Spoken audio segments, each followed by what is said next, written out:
Class 8 بیٹا ہم حج پڑھ رہے تھے۔ کلاس 8 ہم بیٹا حج چیپٹر ہمارا چل رہا تھا اور ہم نے آپ کو حج کے مناسک بتائے تھے، یعنی کہ حج کے فرائض اور واجبات۔ اب ہم آپ کو حج کا طریقہ پڑھائیں گے۔ آج مناسک میں نے آپ کو بتا دیے تھے کلاس 8 بیٹا آپ کو میں نے پیج نمبر آپ کھول لیں گے اپنی بک کا 19۔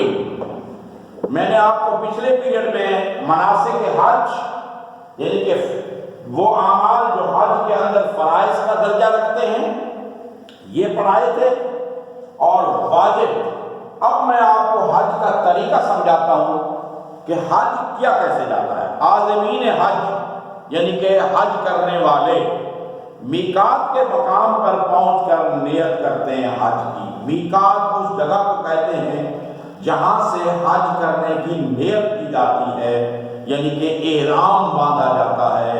عمرے کے لیے جاتے ہیں تو وہاں بھی میقات کی ضرورت ہوتی ہے، اگر حج کے لیے روانگی ہوگی تو اس کے لیے بھی میقات کی ضرورت ہوتی ہے۔ وہاں 2 رکعت نماز حج یا عمرہ کی نیت سے پڑھی جاتی ہیں۔ میقات مکہ کے چاروں طرف حدود میں شامل ہے۔ میقات کی حدود مکہ کے چاروں جن میں سے داخل ہوتے وقت حج یا عمرہ کی نیت کی جاتی ہے۔ میقات میں داخل ہوتے ہیں جیسے جارانہ، یہ میقات ہے۔ مسجد عائشہ یہ میقات ہے۔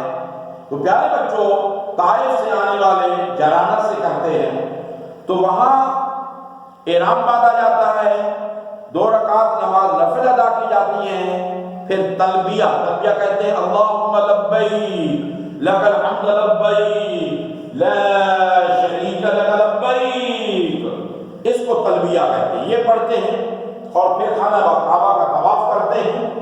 پھر مقام ابراہیم کے اوپر جا کر طواف کے بعد، یعنی کہ جب آپ طواف مکمل کر لیں گے پھر 2 رکعت نماز نفل ادا کرتے ہیں۔ مقام ابراہیم اس مقام کو کہتے ہیں جہاں حضرت ابراہیم علیہ السلام کے پاؤں کا نشان اس پتھر پر موجود ہے، اس کے سامنے کھڑے ہو کر 2 رکعت نماز نفل ادا کرتے ہیں۔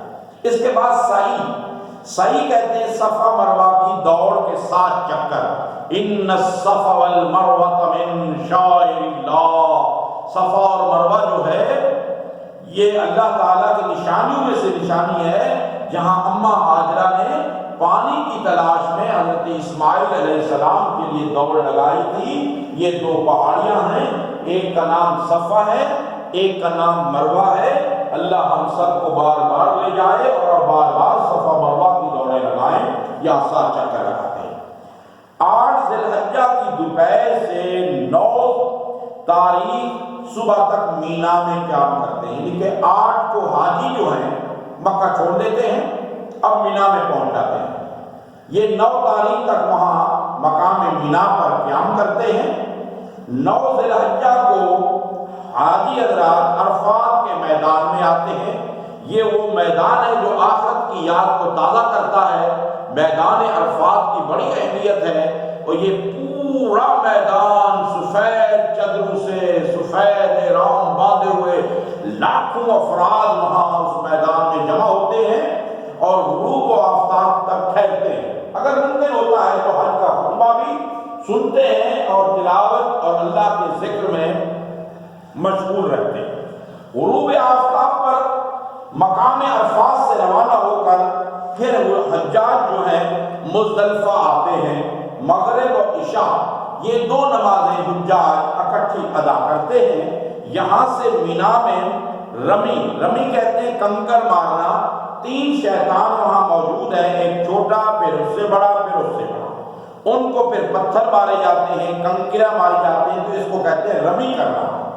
رات مزدلفہ میں قیام کر کے طلوع آفتاب کے وقت مینا کی طرف روانہ ہو جاتے ہیں۔ 10 ذی الحجہ کو مینا میں شیطان کو کنکریاں مارتے ہیں، یعنی رمی کرتے ہیں۔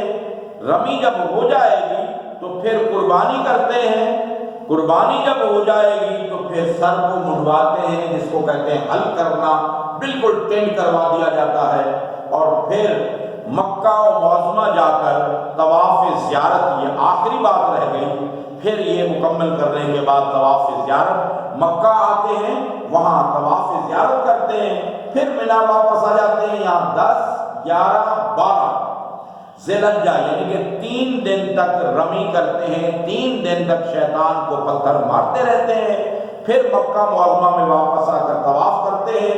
مینا کے قیام کے بارے میں اللہ تبارک و تعالی نے قرآن مجید فرقان حمید کے اندر خوبصورت الفاظ کے اندر ارشاد فرمایا، وَاذْكُرُوا اللَّهَ فِي أَيَّامٍ مَّعْدُودَاتٍ فَمَن تَعَجَّلَ فِي يَوْمَيْنِ فَلَا إِثْمَ عَلَيْهِ وَمَن تَأَخَّرَ فَلَا إِثْمَ عَلَيْهِ لَمَنِ اتَّقَىٰ وَاتَّقُوا اللَّهَ وَاعْلَمُوا أَنَّكُمْ إِلَيْهِ تُحْشَرُونَ۔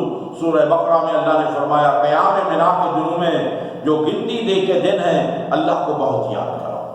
اگر کوئی جلدی کرے تو 2 دن میں چل کر تو اس پر کچھ گناہ نہیں، یہ باتیں اس شخص کے لیے ہیں جو اللہ سے ڈرے، اور تم لوگ اللہ سے ڈرتے رہو، جان رکھو کہ تم سب اس کے پاس جمع کیے جاؤ گے۔ اگر کوئی 12 ذی الحجہ کو مغرب تک مینا نہ بنا سکے تو 13 کو بھی وہ رمی کر سکتا ہے۔ تو پیارے بچوں، یہ حج کا طریقہ تھا جو میں نے آپ کو بتایا اور سمجھایا۔ جب حج ہو جاتا ہے تو حاجی گناہوں سے پاک ہو جاتا ہے، اس کے سارے گناہ مٹ جاتے ہیں، اللہ تعالیٰ اس کے سارے گناہوں کو مٹا دیتا ہے، چھوٹے بڑے گناہ سب ختم ہو جاتے ہیں، وہ بالکل ایسے ہو جاتا ہے جس طرح کہ اس کی ماں نے ابھی اس کو جمع ہے۔ حج ایک ایسی عبادت ہے اور ایک ایسا روح پرور اجتماع ہے، اور دنیا کے مسلمان یہاں آ کے ایک جگہ پہ اکٹھے ہو کر ایک مقام پر ایک لباس کے اندر اللہ کی وحدانیت کو بیان کرتے ہیں اور اللہ کے سامنے گڑ گڑاتے ہیں، روتے ہیں، اور یہاں دعائیں قبول ہوتی ہیں۔ حاجی جب حج ادا کر لیتا ہے تو گناہوں سے پاک ہو جاتا ہے۔ تو پیارے بچوں، اب جب حج مکمل ہو جاتا ہے پھر اللہ کے نبی کی بارگاہ میں حاضری دیتے ہیں۔ انشاءاللہ یہ ہم اگلے پیریڈ میں آپ کو پڑھائیں گے کہ پھر حاجی اس جگہ کا رخ کرتے ہیں جس کے لیے دل تڑپ رہا ہوتا ہے اور سانسیں بند ہو رہی ہوتی ہیں کہ اب کب پہنچیں اس نبی کی بارگاہ میں جس کا ہم کلمہ طیبہ پڑھتے ہیں۔ انشاءاللہ یہ ہم اگلے پیریڈ کے اندر اس کو پڑھیں گے۔